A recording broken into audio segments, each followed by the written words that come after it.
ലോകത്തിലെ എല്ലാ ഭാഷകളിലും പ്രസംഗിക്കുന്ന ഒരു പ്രസംഗ വിഷയമുണ്ടെങ്കിൽ അത് സുവിശേഷമാണ്. ലോകത്തിലെ എല്ലാ വൻകരകളിലും എല്ലാ ദേശങ്ങളിലും പ്രസംഗിക്കപ്പെടുന്ന ഒരു വിഷയമുണ്ടെങ്കിൽ അത് സുവിശേഷമാണ്. 24 മണിക്കൂറും 365 ദിവസവും അനുസ്യൂതം പ്രസംഗിച്ചു കൊണ്ടിരിക്കുന്ന ഒരു വിഷയമുണ്ടെങ്കിൽ അത് സുവിശേഷമാണ്. ഏറ്റവും കൂടുതൽ പ്രസംഗകരുള്ള വിഷയവും സുവിശേഷമാണ്.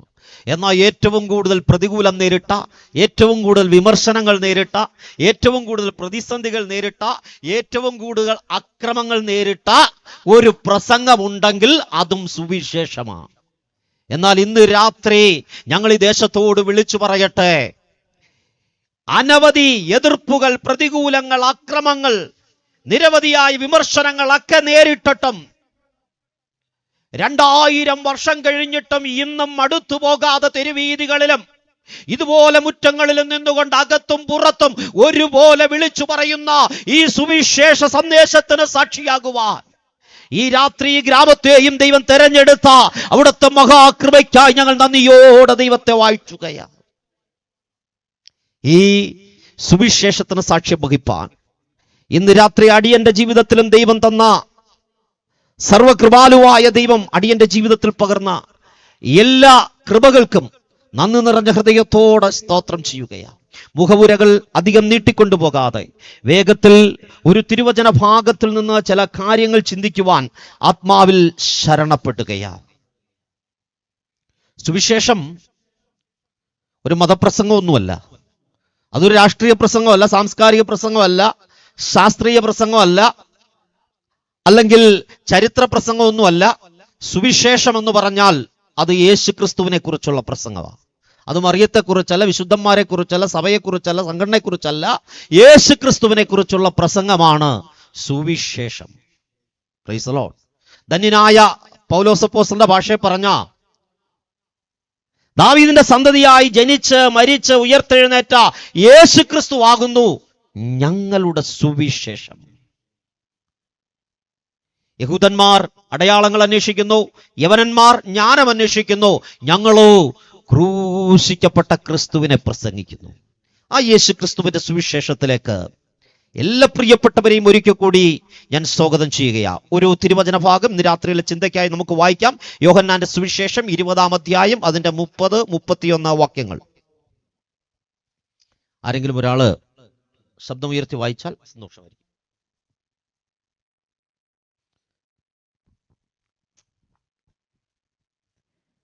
ഈ പുസ്തകത്തിൽ എഴുതിയിരിക്കുന്നതല്ലാതെ മറ്റനേകം അടയാളങ്ങളും യേശു തന്റെ ശിഷ്യന്മാർ കാണുകയെ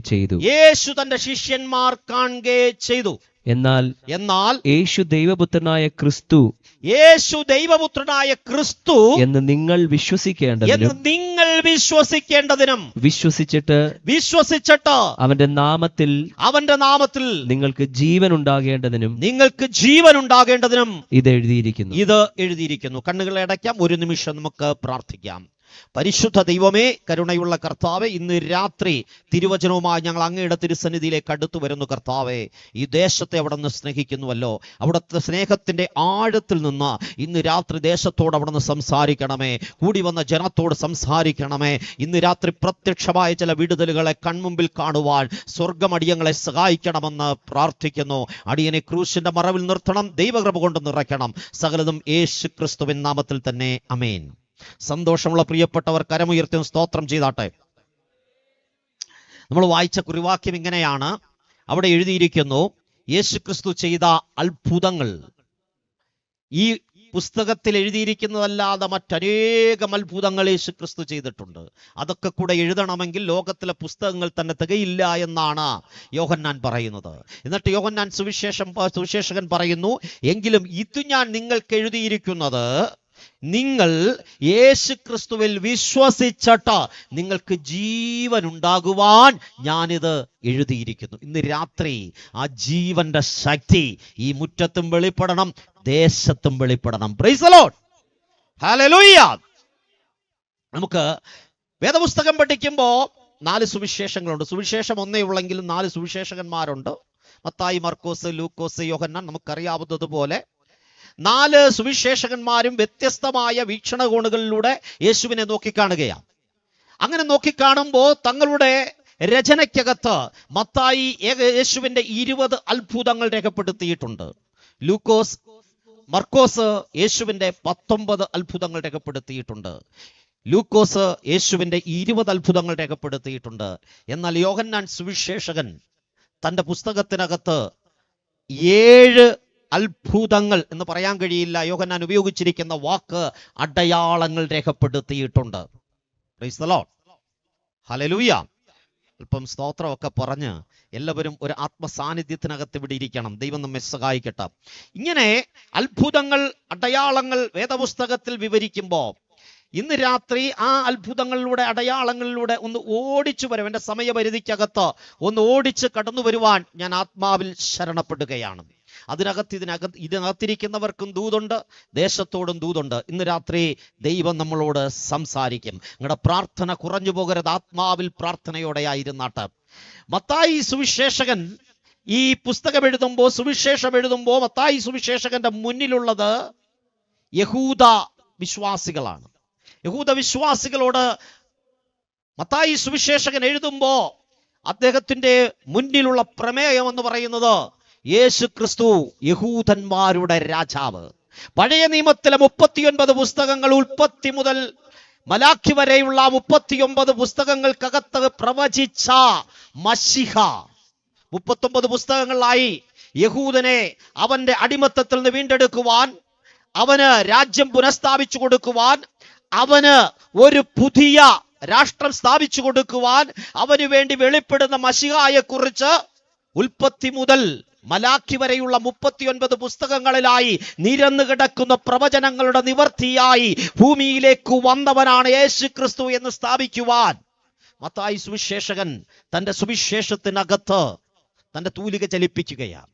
അങ്ങനെ തന്റെ തൂലിക ചലിപ്പിക്കുമ്പോ അവിടെ പ്രധാനമായിട്ട് പറയുന്നു യേശു ക്രിസ്തു രാജാവാണ്.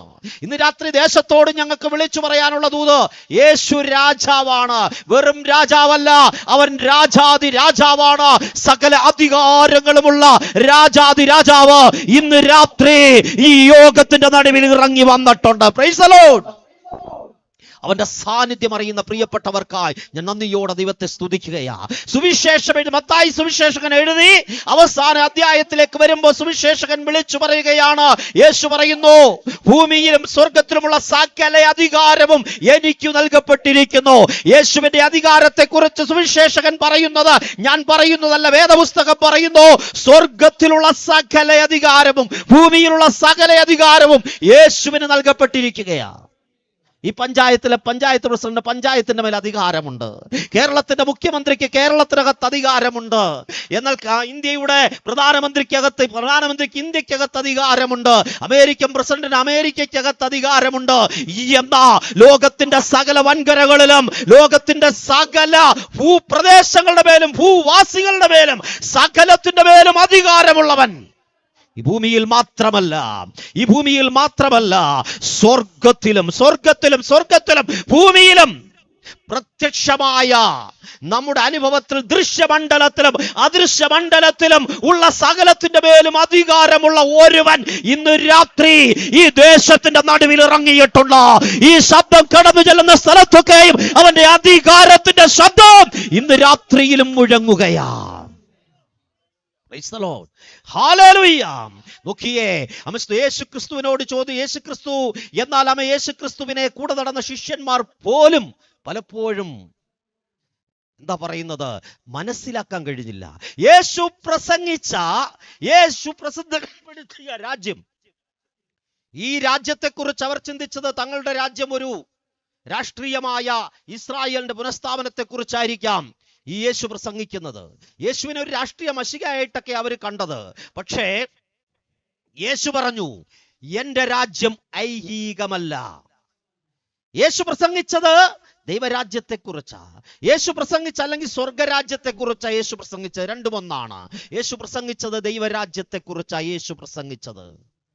കൂടെ നടന്നവരൊക്കെ ചിന്തിച്ചു, വലിയ ഭൂപ്രദേശമുള്ള ഒരു പ്രത്യേക പൊളിറ്റിക്കൽ ആയിട്ടുള്ള ഒരു രാഷ്ട്രീയമായ ഒരു രാജ്യത്തെക്കുറിച്ചും ആ രാജ്യത്തിന്റെ ഭരണാധികാരത്തെക്കുറിച്ചുമൊക്കെയാ യേശു പ്രസംഗിക്കുന്നത്.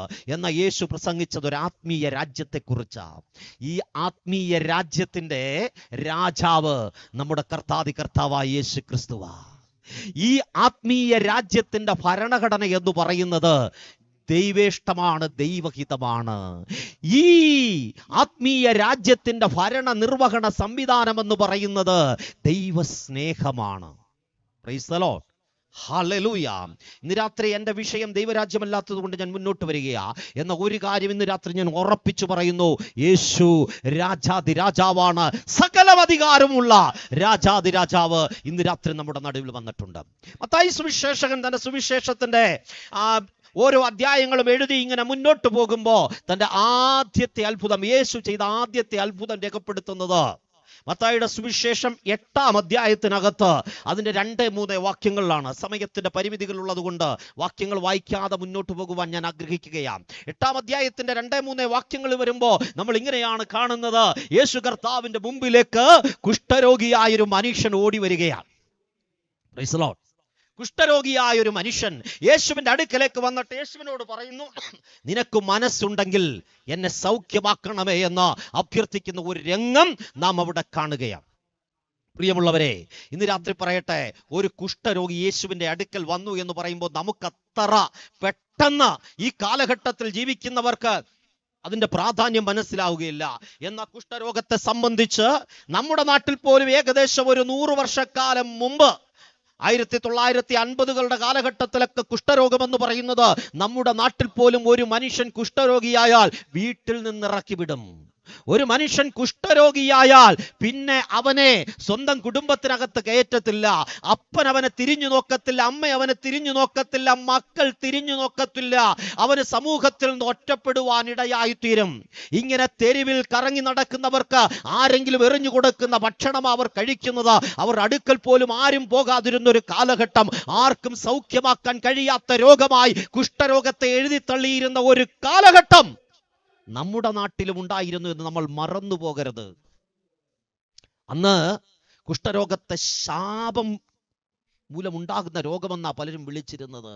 കുടുംബത്തിന്റെ മേൽ വെളിപ്പെട്ട് നിൽക്കുന്ന ശാപം, പാരമ്പര്യ ശാപമായി വരുന്ന രോഗം. കുഷ്ഠരോഗിയുടെ ഭവനത്തിലേക്ക് ആരും പോകാറില്ല. അങ്ങനെ തെരുവീതികളിൽ കിടക്കുന്ന ഈ കുഷ്ഠരോഗികൾ രോഗം പരത്തുമെന്ന് വെച്ച് നമ്മുടെ നിയമസഭയ്ക്കകത്തൊരു തീരുമാനമെടുത്തു. കുഷ്ഠരോഗിയെ കണ്ടാൽ അവനെ പിടിച്ച് നൂറനാട് സാനിറ്റോറിയത്തിൽ കൊണ്ടുപോകണം. അന്ന് നിയമസഭയ്ക്കകത്ത് തോപ്പിൽ ഭാസി എന്ന് പറയുന്ന MLA എഴുന്നേറ്റ് നിന്നൊരു ചോദ്യം ചോദിച്ചു, രോഗം ഒരു കുറ്റമാണോ? ആ ചോദ്യമാണ് പിന്നീട് അശ്വമേധം എന്ന നാടകമാക്കി KPSC നമ്മുടെ നാട്ടിലൊക്കെ അവതരിപ്പിച്ചത്. ഇന്ന് രാത്രി ഞാൻ ഇതിനെന്താ സൂചിപ്പിച്ചതെന്ന് വെച്ചാൽ, കുഷ്ഠരോഗം നമ്മുടെ നാട്ടിൽ പോലും ഏകദേശം ഒരു 1950കളുടെ കാലഘട്ടത്തിൽ പോലും അത്രത്തോളം വെറുക്കപ്പെട്ട രോഗമായിരുന്നെങ്കിൽ 2000 വർഷങ്ങൾക്ക് മുമ്പ് യേശുക്രിസ്തുവിന്റെ കാലഘട്ടത്തിൽ കുഷ്ഠരോഗിക്ക് വേദപുസ്തകം വിധിച്ചിരിക്കുന്ന ന്യായപ്രമാണം വിധിച്ചിരിക്കുന്നത് അനുസരിച്ച് അവൻ പാളയത്തിന് പുറത്താണ് അവന്റെ സ്ഥാനം. പട്ടണത്തിൽ പ്രവേശിപ്പാൻ അവൻ അനുവാദമില്ല. അവൻ കടന്നു പോകുമ്പോൾ ഉറക്ക വിളിക്കണം, ഞാൻ അശുദ്ധൻ, അശുദ്ധൻ എന്ന് വിളിച്ചുകൊണ്ട് പോകണം. ആരും അവനെ വീട്ടിൽ കയറ്റാറില്ല, വീട്ടുകാരവനെ തിരിഞ്ഞു നോക്കാറില്ല. ജീവിതത്തിൽ ഒറ്റപ്പെട്ടവനായി, ജീവിതത്തിലെല്ലാം നഷ്ടപ്പെട്ടവനായി, പലതിന്റെ പേരിലും മാറ്റി നിർത്തപ്പെട്ടവനായി കണ്ണുനീരോടെ കഴിയുന്നവൻ, ജീവിതത്തെക്കുറിച്ചുള്ള സകല സ്വപ്നങ്ങളും നഷ്ടപ്പെട്ടു പോയവൻ ഇന്ന് യേശുവിന്റെ മുമ്പിലേക്ക് വരികയാ. അവൻ യേശുവിന്റെ മുമ്പിലേക്ക് വരികയാ. അപ്പന്റെ അടുക്കൽ പോകാൻ അനുവാദമില്ല, അമ്മയുടെ അടുക്കൽ പോകാൻ അനുവാദമില്ല, കുഞ്ഞുങ്ങളുടെ അടുക്കൽ പോകാൻ അനുവാദമില്ല, അവന് പുരോഹിതന്മാരുടെ അടുക്കൽ പോകാൻ അനുവാദമില്ല. എന്നാൽ ഇന്ന് രാത്രി ഞാൻ വിളിച്ചു പറയട്ടെ, രാജാതിരാജാവായ സകല അധികാരമുള്ളവന്റെ അടുക്കലേക്ക് ഒരു അപ്പോയിന്റ്മെന്റ് എടുക്കാതെ, മുൻകൂട്ടി ഒരു അപേക്ഷ കൊടുക്കാതെ, ഒരു റെക്കമെൻഡേഷൻ ഇല്ലാതെ ഏത് സമയത്തും കടന്നു ചെല്ലുവാൻ ദൈവം അവന് കൊടുത്ത കൃപയ്ക്കായി ഇന്ന് രാത്രി ഞാൻ ദൈവത്തെ സ്തുതിക്കുകയാണ്. ഇന്ന് രാത്രി ഞാൻ ദേശത്തോട് വിളിച്ചു പറയട്ടെ, പലതിന്റെ പേരിലും പലരും നിന്നെ മാറ്റി നിർത്തിയേക്കാ. ജാതിയുടെ പേരിൽ, നിറത്തിന്റെ പേരിൽ, നിന്റെ സംസ്കാരത്തിന്റെ പേരിൽ, നിന്റെ ഭാഷയുടെ പേരിൽ ഒക്കെ പലരും നിന്നെ മാറ്റി നിർത്തിയേക്കാ. എന്നാൽ ഇന്ന് രാത്രി ഞാൻ വിളിച്ചു പറയുന്ന എന്റെ യേശു ക്രിസ്തു, ഞങ്ങൾ ആവേശത്തോടെ വിളിച്ചു പറയുന്ന യേശു രാജാവിന്റെ അടുക്കലേക്ക് നിനക്ക് ചെല്ലാൻ ആരുടെയും റെക്കമെൻഡേഷൻ വേണ്ട. അവന്റെ അടുക്കലേക്ക് ചെല്ലാൻ നിനക്ക് മടി വേണ്ട.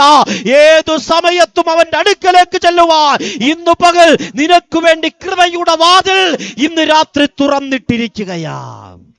മനുഷ്യർ നിന്നെ അടുപ്പിച്ചില്ലേലും, നിന്റെ കുടുംബക്കാർ നിന്നെ കൈക്കൊണ്ടില്ലേലും, നിന്റെ കുടുംബ ശാപത്തിന്റെ കീഴിലാണെന്ന് നാട്ടുകാർ മുഴുവൻ പറഞ്ഞാലും, നിന്നെ പലതിന്റെ പേരിലും മാറ്റി നിർത്തിയാലും, ഇന്ന് രാത്രി നിന്നെ സ്നേഹിക്കുന്ന ഒരുവൻ ഈ പന്തലിൽ ഇറങ്ങിയിട്ടുണ്ട്.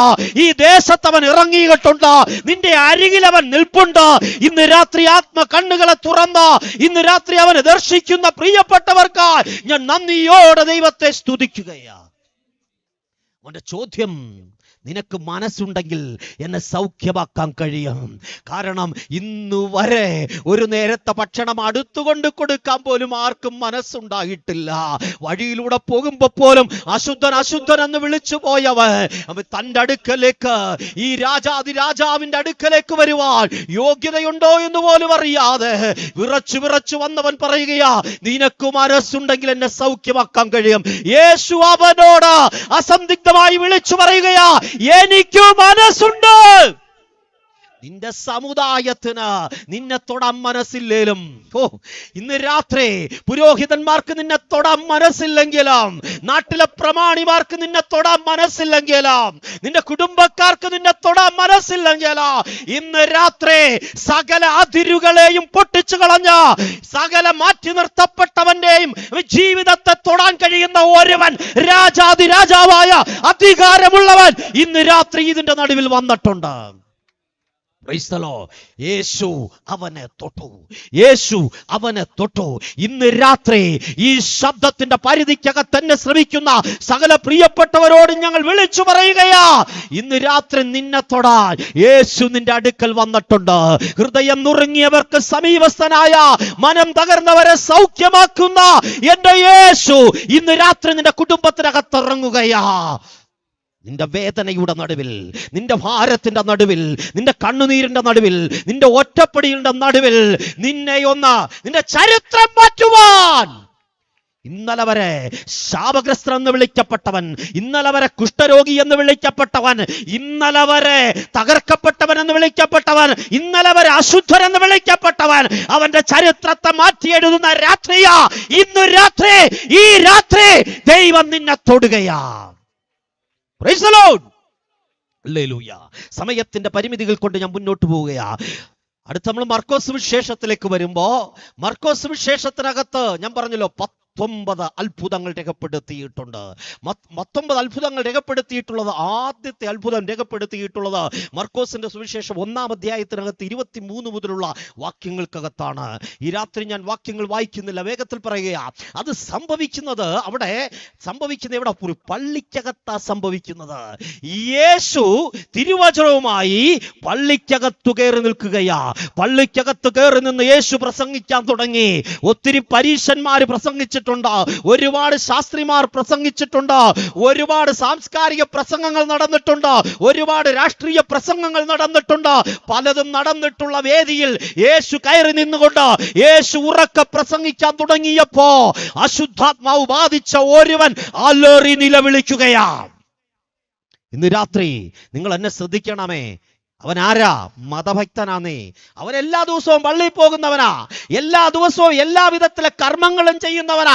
എവിടെയൊക്കെ തീർത്ഥാടനമുണ്ടോ അവിടെയൊക്കെ പോകും, എല്ലാ കർമ്മങ്ങളും ചെയ്യും, എല്ലാ ആചാരങ്ങളും ചെയ്യും. 7 വെള്ളിയാഴ്ച എല്ലാം പറഞ്ഞ 7 വെള്ളിയാഴ്ചയും ചെല്ലും. നീ 10 ചൊവ്വാഴ്ച എല്ലാം പറഞ്ഞ 10 ചൊവ്വാഴ്ചയും ചെല്ലും. ചൂട്ടും കൊതുമ്പും കെട്ടി ഏത് സ്ഥലത്തും പോയി തീ കത്തിച്ച് എന്തും ചെയ്യാൻ മടിക്കാത്തവൻ, എല്ലാ കർമ്മങ്ങളും ആചാരങ്ങളും ചെയ്തു നടക്കുന്നവനാ. ഏത് മതപ്രഭാഷണത്തിനും പോകും, ഏത് ഉത്സവത്തിനും പോകും, ഏത് പെരുന്നാളിനും പോകും. എത്ര വലിയ മതഭക്തനാ, പക്ഷേ അകത്താളുമാറി രൂപം മാറി ചില ശക്തികൾ കുടിയിരിക്കുകയാ. ഇന്നലെ വരെ കേട്ട പ്രസംഗത്തിനകത്ത്, ഇന്നലെ വരെ നീ ചെയ്ത കർമ്മത്തിനകത്ത്, ഇന്നലെ വരെ നീ ചെയ്ത ആചാരത്തിനകത്ത് നിന്റെ അകത്ത് വ്യാപരിച്ച അശുദ്ധാത്മാവ് പുറത്തു പോയില്ലെങ്കിൽ ഇന്ന് രാത്രി ഈ വചന കേൾവി, യേശുവിന്റെ രക്തത്താൽ ജയം, യേശുവിന്റെ രക്തത്താൽ ജയം. അധികാരത്തോടെ ഇന്ന് രാത്രി ഞങ്ങൾ വിളിച്ചു പറയട്ടെ, നിന്റെ കുടുംബത്തിനകത്ത് ആളുമാറി വേഷം മാറി ശരീരങ്ങൾക്കകത്ത് കുടിയിരിക്കുന്ന ചില അശുദ്ധാത്മാക്കൾ ഇന്ന് രാത്രി നിന്നെ വിട്ടു പോകുന്നതാണെന്ന് നെയിം ഓഫ് ജീസസ്, യേശുവിന്റെ നാമത്തിൽ അത് സംഭവിക്കട്ടെ. ഈ ശബ്ദപരിധിക്കകത്ത് ഈ സുവിശേഷത്തിന്റെ ശബ്ദം കടന്നു ചെല്ലുന്നിടത്ത് യേശുവിന്റെ നാമത്തിൽ ചില അത്ഭുതങ്ങൾ ഇന്ന് രാത്രി വെളിപ്പെടട്ടെ. ഭക്തിയുണ്ട്, മതമുണ്ട്, ജനിച്ചപ്പോൾ കിട്ടിയ മതമുണ്ട്, ജനിച്ചപ്പോൾ കിട്ടിയ മതമുണ്ട്, ജനിച്ചപ്പോൾ കിട്ടിയ ആരാധനകളുണ്ട്, ജനനത്തിൽ കിട്ടിയ കർമ്മങ്ങളുണ്ട്, ആചാരങ്ങൾ, തീർത്ഥാടനം കൊണ്ട് എല്ലാം ഉണ്ടെന്നേ, എല്ലാം ഉണ്ട്. പക്ഷേ കുടുംബത്തിനകത്ത് സമാധാനമില്ല. ക്ഷേത്രത്തിൽ പോകുമ്പോൾ, പള്ളി പോലുമ്പോഴൊക്കെ ചിന്തയുണ്ട്, ഇന്നത്തെ ദിവസം സന്തോഷത്തോടെ വീട്ടിൽ കഴിയണം. പക്ഷേ തിരിച്ച് വീട്ടിലോട്ട് കയറുമ്പോൾ വീട്ടിനകത്ത് വലിയ കലഹം നടക്കുകയാ. തിരിച്ച് വീട്ടിലോട്ട് കയറുമ്പോൾ നാവിനെ നിയന്ത്രിക്കാൻ കഴിയുന്നില്ല. ഇല്ലാത്ത ബഹളങ്ങൾ, ഇല്ലാത്തതൊക്കെ എടുക്കുകയാ. വീട്ടിനകത്ത് പ്രശ്നങ്ങളോട് പ്രശ്നങ്ങൾ. എത്ര ചിന്തിച്ചിട്ടും എത്ര ശ്രമിച്ചിട്ടും മാറ്റാൻ കഴിയാതെ കുടുംബത്തിനകത്ത് കലഹം വെളിപ്പെടുകയാ. എത്ര ശ്രമിച്ചിട്ടും മദ്യപാനത്തിൽ നിന്ന് പുറത്തു വരാൻ കഴിയുന്നില്ല. എത്ര ശ്രമിച്ചിട്ടും ജഡികമായ ചില ചിന്തകൾക്കകത്ത്, പാപങ്ങൾക്കകത്ത് നിന്ന് പുറത്തു വരാൻ കഴിയാതെ തകർന്നു കിടക്കുന്ന കുടുംബങ്ങൾ, കുടുംബ കലഹങ്ങൾ, ആത്മഹത്യാ പ്രവണതകൾ. ഇന്ന് രാത്രി ദേശത്തോട് ഞങ്ങൾ വിളിച്ചു പറയുകയാ. കാരണം എന്താണെന്നറിയാമോ? നിന്റെ അകത്ത് കുടിയിരിക്കുന്ന ചില ശക്തികളുണ്ട്. നിന്റെ കുടുംബത്തിനകത്ത് കുടിയിരിക്കുന്ന ചില ശക്തികളുണ്ട്. ആളുമാറി വേഷം മാറി ദേശത്തോട് അവകാശം പറഞ്ഞ, ശരീരത്തിന് മേൽ കുടിയിരുന്ന് കുടുംബങ്ങളെ നശിപ്പിക്കുന്ന ദുഷ്ടശക്തികളോട് ഇന്ന് രാത്രി ഞങ്ങൾ കൽപ്പിക്കുകയാ. ലൂക്കോസ് 10:19 പാമ്പുകളെ, തേളുകളെ, ശത്രുവിന്റെ സകല ബലത്തെയും ചവിട്ടുവാൻ സ്വർഗം കൽപ്പിച്ചു നൽകിയ അധികാരം ഉപയോഗിച്ച സകല കുടിയിരിപ്പ് ശക്തികളോട് ഞങ്ങൾ കൽപ്പിക്കുന്നു, ദേശം വിട്ടുപോവുക.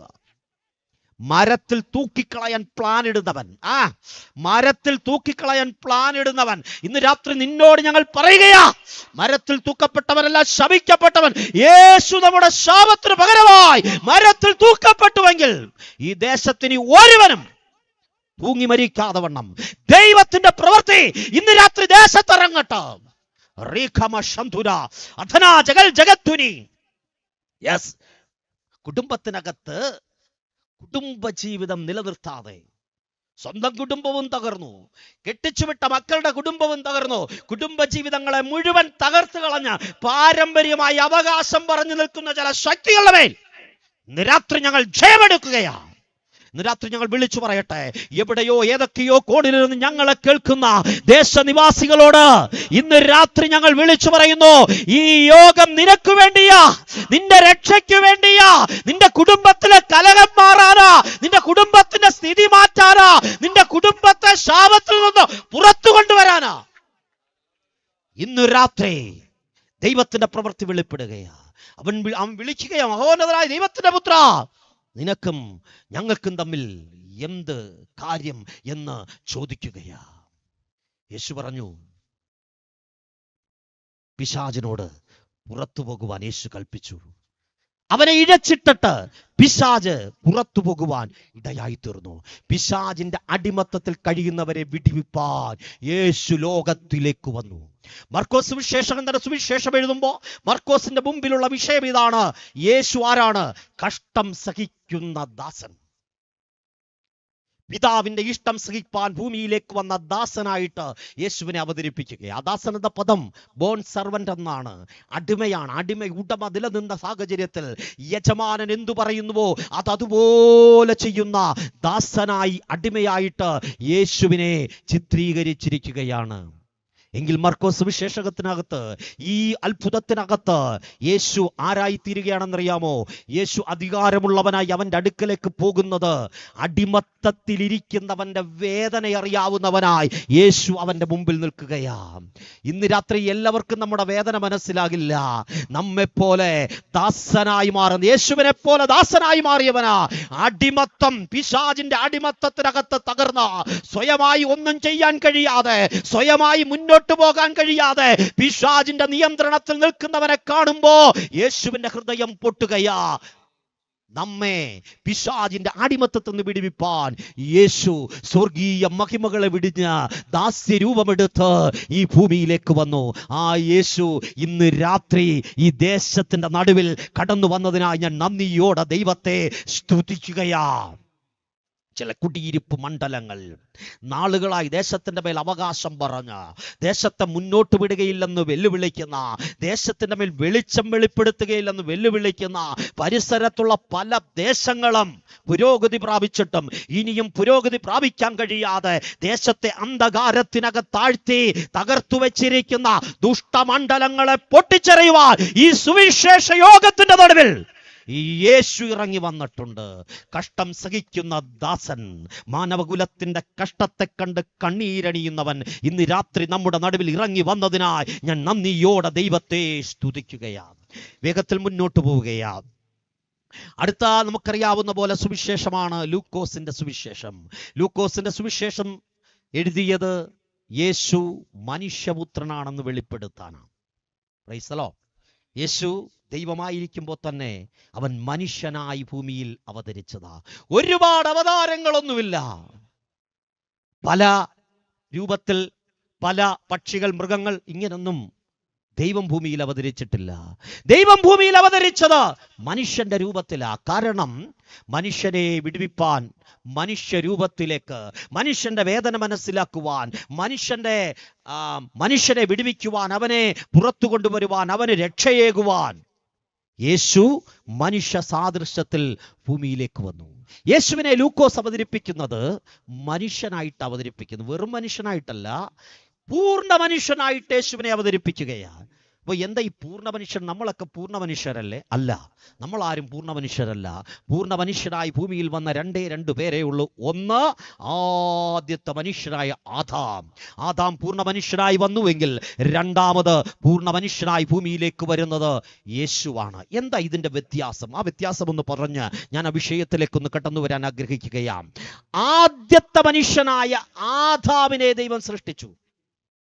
ആദാമിനെ എങ്ങനെ സൃഷ്ടിച്ചെന്ന ഉൽപ്പത്തി പുസ്തകം 2-ാം അധ്യായത്തിനകത്ത് നമ്മളത് എടുക്കാൻ അവിടെ വായിക്കുമ്പോൾ ഇങ്ങനെയാ പറയുന്നത്: നീലത്ത പൂഴിയിൽ നിന്ന് മനുഷ്യനെ സൃഷ്ടിച്ചിട്ട് അവന്റെ നാസാരന്ധ്രങ്ങളിലേക്ക് യഹോവയായ ദൈവം ജീവശ്വാസമൂതി. അവന്റെ നാസാരന്ധ്രങ്ങളിലേക്ക് ജീവശ്വാസമൂതി. അപ്പോൾ അവൻ ജീവനുള്ള ദേഹിയായി മാറി എന്നാ തിരുവചനം രേഖപ്പെടുത്തിയിരിക്കുന്നത്. ഇവിടുത്തെ മൃഗങ്ങൾക്കെല്ലാം ജീവനുണ്ട്, പക്ഷികൾക്കെല്ലാം ജീവനുണ്ട്, സസ്യങ്ങൾക്കും ജീവനുണ്ട്, എല്ലാത്തിനും ജീവനുണ്ട്. എന്ന ജീവനുള്ള ദേഹിയായി മനുഷ്യനെ മാറ്റുവാൻ അവന്റെ നാസാരന്ധ്രങ്ങളിലേക്ക് ദൈവം ജീവശ്വാസമൂതി. എന്താ വ്യത്യാസം? അവിടെ എഴുതിയിരിക്കുന്നതിനെ ഇങ്ങനൊന്നും മാറ്റിപ്പടിച്ചെങ്കിലേ നമുക്കത് മനസ്സിലാവും. ജീവശ്വാസം, അവൻ ജീവനുള്ള ദേഹിയായി മാറി എന്നുള്ളത്, അവൻ നിത്യജീവനുള്ള ദേഹിയായി മാറി എന്നൊന്ന് പഠിക്കാൻ ശ്രമിച്ചെങ്കിലേ അതിൻ്റെ പൊരുള് നമുക്ക് മനസ്സിലാകത്തുള്ളൂ. എത്ര പേർക്ക് ഞാൻ പറയുന്ന മനസ്സിലാകുന്നുണ്ട്? വെറും ഒരു ജീവനല്ല ആദിമ മനുഷ്യനായ ആദാമിന്റെ അകത്തേക്ക് ദൈവം പകർന്നത്, അത് നിത്യജീവനായിരുന്നു.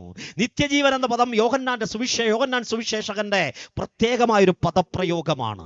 മറ്റു സുവിശേഷങ്ങളിൽ കാണാത്ത, മറ്റ് പഴയ നിയമങ്ങളിൽ കാണാത്ത പ്രത്യേകമായൊരു പദപ്രയോഗമാണ് നിത്യജീവൻ. നിത്യജീവൻ എന്ന് പറഞ്ഞാൽ അത് നിത്യനായ ദൈവത്തോടൊപ്പമുള്ള വാസമാണ്.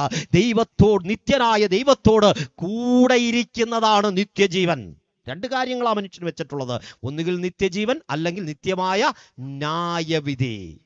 ഇവിടെ യോഹന്നാൻ സുവിശേഷകൻ പറയുന്നു നിത്യജീവൻ. നിത്യജീവൻ എന്ന് പറയുന്നത് ദൈവത്തോട് കൂടെ ഇരിക്കാനുള്ള അവന് ലഭിച്ചിരിക്കുന്ന പ്രത്യേകമായ അനുവാദമാണ്. അതല്ലെങ്കിൽ കുറച്ചുകൂടെ വ്യക്തമായി പറഞ്ഞ ദൈവവുമായി കൂട്ടായ്മയിൽ ജീവിക്കാനുള്ള അവന് കിട്ടുന്ന കൃപ, ദൈവവുമായുള്ള ഫെലോഷിപ്പ്, അത് മൃഗങ്ങൾക്ക് കൊടുത്തിട്ടില്ല, പക്ഷികൾക്ക് കൊടുത്തിട്ടില്ല, മറ്റൊരു ജീവജാലങ്ങൾക്കും കൊടുത്തിട്ടില്ല. അത് കൊടുത്തത് മനുഷ്യനായിരുന്നു. തന്റെ ജീവശ്വാസം മനുഷ്യന്റെ നാസാരന്ധ്രങ്ങളിലേക്ക് ഊതി അവന്റെ അകത്ത് ദൈവം വെളിപ്പെടുത്തിയ നിത്യജീവനുള്ള മനുഷ്യനായിരുന്നു ആദാം. എന്ന ആദാം എന്തു ചെയ്തെന്നറിയാമോ? ആദാം അത് നഷ്ടപ്പെടുത്തി. ദൈവത്തോട് അനുസരണക്കേട് കാണിച്ചു. ഞാൻ ആ വിഷയങ്ങളൊക്കെ വിശദീകരിക്കണമെങ്കിൽ സമയം മുന്നോട്ട് പോകുമെന്നുള്ളത് കൊണ്ട് അതിലേക്ക് കയറുകയില്ല. പാപം ചെയ്ത് ദൈവം പറഞ്ഞ കൽപ്പനകളെ ലംഘിച്ച് ദൈവത്തോട് കൂട്ടായ്മയുള്ളവൻ സന്തോഷവും സമാധാനവും ഒക്കെ അനുഭവിച്ച് ദൈവത്തോട് കൂട്ടായ്മയെ ആചരിച്ച് ജീവിച്ചവൻ ദൈവത്തോട് അനുസരണക്കേട് കാണിച്ച് പാപം ചെയ്തപ്പോ അവന് നഷ്ടപ്പെട്ട കൂട്ടത്തിൽ നഷ്ടപ്പെട്ടതാണ് നിത്യജീവനും. Praise the lord, hallelujah. അവന് നഷ്ടപ്പെട്ട നിത്യജീവൻ ഈ മനുഷ്യന് തിരികെ കൊടുക്കുവാൻ നിത്യജീവനായി ഒരുവൻ ഭൂമിയിലേക്ക് ഇറങ്ങി വന്നു. അതുകൊണ്ടായി യോഹന്നാന്റെ ലേഖനത്തിന്റെ 1-ാം ലേഖനത്തിന്റെ അവസാന വാക്യത്തിനകത്ത് ഇങ്ങനെ എഴുതിയിരിക്കും, അവൻ സത്യദൈവവും നിത്യജീവനുമാകുന്നു. എത്ര പേർക്ക് ഞാൻ ഈ പറഞ്ഞ കാര്യം മനസ്സിലായി? ഒന്ന് സ്തോത്രം ചെയ്താട്ടെ. യേശുക്രിസ്തു നിത്യജീവനായി ഭൂമിയിലേക്ക് കടന്നു വന്നത് ഏദൻ തോട്ടത്തിൽ മനുഷ്യൻ നഷ്ടപ്പെടുത്തിയ നിത്യജീവൻ അവന് മടക്കി കൊടുക്കാനാ. നിത്യജീവൻ അകത്തുള്ള മനുഷ്യനാ പൂർണ്ണ മനുഷ്യൻ. വളരെ സിമ്പിളായിട്ട് പറഞ്ഞ ദൈവത്തോട് കൂട്ടായ്മയുള്ള മനുഷ്യനാ പൂർണ്ണ മനുഷ്യൻ. യോഹന്നാൻ തന്റെ സുവിശേഷം എഴുതുമ്പോൾ എഴുത്തുടങ്ങുന്നത് ഇങ്ങനെയാണ്, ആദിയിൽ വചനം ഉണ്ടായിരുന്നു, വചനം ദൈവത്തോട് കൂടെയായിരുന്നു, വചനം ദൈവമായിരുന്നു, സകലതും അവൻ മുഖാന്തരമുള്ളവായി, അവനെ കൂടാതെ ഒന്നും ഉളവായിട്ടില്ല. അത് നമ്മൾ ഇങ്ങനെ ഒന്ന് തിരിച്ചു വായിച്ചാൽ അത് ആ ലോഗോസ് എന്ന് പറയുന്ന പദമൊക്കെ ഈ രാത്രി ഇവിടെ പറഞ്ഞിട്ട് ഈ ദേശക്കാർക്ക് മനസ്സിലാവില്ല. പക്ഷേ അതിങ്ങനെ ഒന്ന് പറഞ്ഞാൽ, ആദിയിൽ യേശു ഉണ്ടായിരുന്നു, യേശു ദൈവത്തോടൊപ്പമായിരുന്നു, യേശു ദൈവമായിരുന്നു, യേശുവിനെ എല്ലാം സൃഷ്ടിക്കപ്പെട്ടു, യേശുവിനെ കൂടാതെ ഒന്നും സൃഷ്ടിക്കപ്പെട്ടിട്ടില്ല. ഇവിടെ രണ്ട് കാര്യങ്ങൾ ശ്രദ്ധിക്കണം. ഒന്ന്, യേശു ദൈവത്തോട് കൂടെയായിരുന്നു. രണ്ട്, യേശു ദൈവമായിരുന്നു. യേശു ദൈവമായിരുന്നു എന്നങ്ങ് പറഞ്ഞാൽ പോരെ, പിന്നെ യേശു ദൈവത്തോട് കൂടെയായിരുന്നു എന്നുകൂടി പറയണോ? ഞാൻ ആ ഭാഗം ചിന്തിക്കുമ്പോൾ ദൈവാത്മാവിന്റെ അകത്ത് തന്ന ചിന്തയാണ്, യേശു ആരാ? സത്യദൈവവും നിത്യ ജീവനും. സത്യദൈവം, അവൻ ദൈവമായിരുന്നു എന്ന് പറയുമ്പോൾ അവൻ സത്യദൈവമെന്ന് സ്ഥാപിക്കുന്നു. അവൻ ദൈവത്തോട് കൂടെയായിരുന്നു എന്ന് പറയുമ്പോൾ അവൻ നിത്യജീവനാണെന്ന് സ്ഥാപിക്കുന്നു. യോഹന്നാന്റെ പുസ്തകങ്ങൾ മുഴുവൻ നിത്യജീവനെ കുറിച്ച് പ്രതിപാദിക്കുന്ന പുസ്തകങ്ങളാണ്. അവന് നഷ്ടപ്പെട്ട നിത്യജീവനായ യേശുക്രിസ്തു, പൂർണ്ണ മനുഷ്യനായ യേശുക്രിസ്തു ഈ ഭൂമിയിലേക്ക് അവതരിപ്പാനിടയായി. ഈ പൂർണ്ണ മനുഷ്യനായ യേശുക്രിസ്തുവിനെ വെളിപ്പെടുത്തുന്ന ലൂക്കോസിന്റെ സുവിശേഷം പഠിച്ചു വരുമ്പോൾ ആദ്യത്തെ അത്ഭുതം 4-ാം അധ്യായത്തിനകത്ത് നമ്മൾ കണ്ട ഈ പള്ളിയിൽ നിന്ന് ഭൂതത്തെ പുറത്താക്കുന്ന അത്ഭുതം തന്നെയാണ്. അതിന് മാനുഷികമായ ചില തലങ്ങളുണ്ട്, ഞാൻ അതിലേക്ക് കിടക്കുന്നില്ല. എന്നാൽ തൊട്ടടുത്ത അധ്യായത്തിൽ 5-ാം അധ്യായത്തിലെ അത്ഭുതം നമുക്കറിയാം. ലൂക്കോസിന്റെ സുവിശേഷം 5-ാം അധ്യായത്തിലെ അത്ഭുതത്തിലേക്ക് നിങ്ങളുടെ ചിന്തയേക്കും. 4-ാം അധ്യായം ഒന്ന് സ്കിപ്പാക്കിയിട്ട് 5-ാം അധ്യായത്തിലേക്ക് വരിക. 5-ാം അധ്യായത്തിൽ വരുമ്പോൾ നോക്കിയേ, ഒരു ദിവസം രാവിലെ ഗനസരത്ത് തടാകത്തിന്റെ തീരത്ത് ശീമോൻ വെറും കയ്യോടെ നിൽക്കുകയാ. ഒത്തിരി അധ്വാനിക്കുന്നുണ്ട്, രാത്രി മുഴുവൻ അധ്വാനിച്ചെന്നേ, ഒത്തിരി കഷ്ടപ്പെട്ടു, ഒത്തിരി പ്രയാസപ്പെട്ടു. പക്ഷേ ഇന്നും ജീവിതത്തിൽ ശൂന്യമായ പടകുമായി എത്ര അധ്വാനിച്ചിട്ടും ഒന്നും ബാലൻസ് ഇല്ലാതെ, തലമുറകളുടെ വിഷയങ്ങൾക്ക് വേണ്ടി ഒന്നും കരുതാനില്ലാതെ, വീട്ടിൽ ഭക്ഷണം ഒരുക്കാൻ കഴിയാതെ ശൂന്യതയുടെ നടുവിൽ നിൽക്കുന്ന ഒരു ശീമോനെ നാം 5-ാം അധ്യായത്തിൽ കാണുകയാ. ഇന്ന് രാത്രി ഈ ദേശത്തോടുള്ള പ്രിയപ്പെട്ടവരോട് ഞങ്ങൾ വിളിച്ചു പറയട്ടെ, ഒത്തിരി അധ്വാനിക്കുന്നുണ്ട്, രാത്രി മുഴുവൻ അധ്വാനിച്ചിട്ടും ഒന്നും കിട്ടാതെ വല്ലാത്ത ഭാരത്തിനകത്ത് എങ്ങനെ വീട്ടിലേക്ക് മടങ്ങിപ്പോകും, എങ്ങനെ വീട്ടിലെ കാര്യങ്ങൾ നടക്കും, ഇന്നത്തെ ഒരു ദിവസം ഞാൻ എങ്ങനെ തള്ളി നീക്കുമെന്നോർത്ത് ഭാരത്തോടെ പ്രയാസത്തോടെ കഴിഞ്ഞ ശീമോന്റെ അടുക്കലേക്ക് ഇറങ്ങി വന്ന യേശു, മനുഷ്യനായ യേശു, നിന്റെ വേദന അറിയുന്ന യേശു. സ്തോത്രം. ഇന്ന് രാത്രി ഈ യോഗത്തിന്റെ നടുവിൽ വന്നിട്ടുണ്ട്. നമ്മുടെ സാമ്പത്തിക പ്രയാസങ്ങളും നമ്മുടെ ബുദ്ധിമുട്ടും ഭാരവും ഒക്കെ ആരോടെങ്കിലും ഒക്കെ പറഞ്ഞാൽ വീട്ടുകാർക്ക് പോലും മനസ്സിലാകത്തില്ല. കൂടെ ജീവിക്കുന്ന ഭാര്യ ഭർത്താവിനോട് പറഞ്ഞ ഭർത്താവിനും മനസ്സിലാകത്തില്ല, ഭർത്താവ് ഭാര്യയോട് പറഞ്ഞാൽ ഭാര്യയ്ക്കും മനസ്സിലാകത്തില്ല, കുഞ്ഞുങ്ങൾക്കും മനസ്സിലാകത്തില്ല. എല്ലാവരും സ്വയമായി ജീവിതത്തിൽ കൊണ്ടു നടക്കുന്ന ശൂന്യതകളുടെ മണ്ഡലങ്ങളിൽ എങ്ങനെ ഒരു വിടുതൽ, എങ്ങനെ എൻ്റെ കുഞ്ഞിനെ ഒന്ന് പഠിപ്പിക്കും, എങ്ങനെ എൻ്റെ ഈ കൂരയൊന്ന് ഞാൻ പുതുക്കിപ്പണിയും, എങ്ങനെ ചോരാത്ത ഒരു വീട്ടിനകത്ത് ഞാൻ കിടക്കും, എങ്ങനെ എൻ്റെ കുടുംബത്തിനകത്ത് പട്ടിണിയില്ലാതൊന്ന് മുന്നോട്ട് പോകും എന്നാലോചിച്ച് ഇന്ന് രാത്രി കണ്ണുനീരോടെ കഴിയുന്ന പ്രിയപ്പെട്ടവരോട് അധികാരത്തോടെ ഇന്ന് രാത്രി ഞങ്ങൾ വിളിച്ചു പറയട്ടെ, നിന്റെ അവസ്ഥയ്ക്ക് മാറ്റം വരുത്താൻ കഴിയുന്ന ഒരുവൻ ഇന്ന് രാത്രി ദേശത്തിറങ്ങിയിട്ടുണ്ട്. Praise the lord, hallelujah. അവൻ നിന്റെ അടുക്കലേക്ക് ഇറങ്ങി വരികയാ. ശൂന്യമായ പടകിനകത്ത് യേശു കയറിയിട്ട്, ഞാൻ എല്ലാ ഭാഗങ്ങളും ഒന്നും വിശദീകരിക്കുന്നില്ല, ദൈവമക്കൾ ചിന്തിക്കും ഞാൻ എന്തിനാ ഇങ്ങനെ സ്കിപ്പ് ചെയ്തു പോകുന്നത്, എൻ്റെ സമയം എൻ്റെ മുമ്പിൽ ഇല്ലാത്തത് കൊണ്ടാണ് ഞാൻ ഇങ്ങനെ സ്കിപ്പ് ചെയ്തു പോകുന്നത്. യേശു അങ്ങോട്ട് മുമ്പോട്ട് അവൻ്റെ അടുത്ത് എന്നിട്ട് പറയാ, നീ ആഴത്തിലേക്ക് നീക്കി വലയിറക്ക്, ആഴത്തിലേക്ക് നീക്കി വലയിറക്ക്.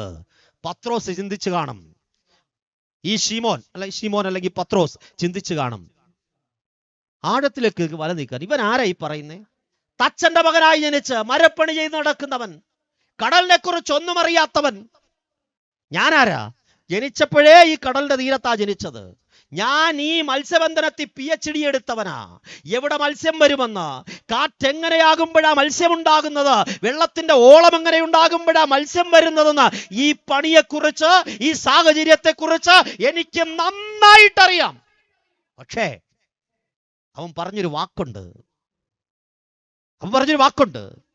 എനിക്കൊരുപാട് ജ്ഞാനമുണ്ട് ഈ മത്സ്യബന്ധനത്തെക്കുറിച്ച്, ഈ കാര്യങ്ങളെക്കുറിച്ചൊക്കെ എനിക്ക് ഒരുപാട് കാര്യങ്ങൾ അറിയാം. പക്ഷേ എൻ്റെ ചിന്തയനുസരിച്ച്, ഞാൻ പഠിച്ച ഡിഗ്രി അനുസരിച്ച്, ഞാൻ പഠിച്ച വിദ്യാഭ്യാസം അനുസരിച്ച്, എൻ്റെ ഇന്നുവരെയുള്ള അറിവനുസരിച്ച്, ഞാൻ പുസ്തകങ്ങളിൽ വായിച്ചു കേട്ടതനുസരിച്ച്, ഞാൻ ഇന്റർനെറ്റിൽ പരതിയതനുസരിച്ച്, എൻ്റെ ചിന്തയ്ക്കും ബുദ്ധിക്കും കൊണ്ട് ഒരിക്കലും ഒരു വിടുതൽ നടക്കാത്ത സ്ഥലത്ത് യേശുവേ നിന്റെ വാക്കിന് ഞാൻ വലയിറക്കാം. ഇന്ന് രാത്രി യേശുവിന്റെ വാക്ക് കേട്ട് ചിലത് നീ ചെയ്യാൻ തുടങ്ങിയ, ഇന്ന് രാത്രി ചില അത്ഭുതങ്ങൾ വെളിപ്പെടുമെന്നേ. ശൂന്യമായ നിന്റെ പടക ഇന്നുവരെ കണ്ടിട്ടില്ലാത്ത നന്മ കൊണ്ട് നിറപ്പാൻ അവർ ഇന്ന് രാത്രി ഇതിന്റെ നടുവിൽ ഇറങ്ങി വന്നിട്ടുണ്ട്. യേശുവിന്റെ വാക്കിന് നീ ചെവി കൊടുക്കാമോ? നീ ഒത്തിരി കഷ്ടപ്പെട്ട് കിടന്ന് പഠിച്ചില്ലേ? രാത്രി മുഴുവൻ പകലാക്കി നീ അധ്വാനിച്ച് പഠിച്ചിട്ടും പരീക്ഷാ പേപ്പറിനകത്ത് നിനക്ക് എഴുതാൻ കഴിയാതെ വണ്ണം ചിലതൊക്കെ ശൂന്യമായി പോയെങ്കിൽ ഇന്ന് രാത്രി അവന്റെ വാക്ക് കേട്ടോ നിന്റെ പഠനത്തെ നീ ക്രമീകരിക്കുക. അവന്റെ വാക്ക് കേട്ടോ നിന്റെ ബിസിനസ്സിനെ ക്രമീകരിക്കുക. അവന്റെ വാക്ക് കേട്ടോ നിന്റെ ജോലിയെ നീ ചെയ്യാൻ തുടങ്ങുക. അവന്റെ വാക്ക് കേട്ടോ നിന്റെ തലമുറകളെ വഴിതിരിച്ചുവിട.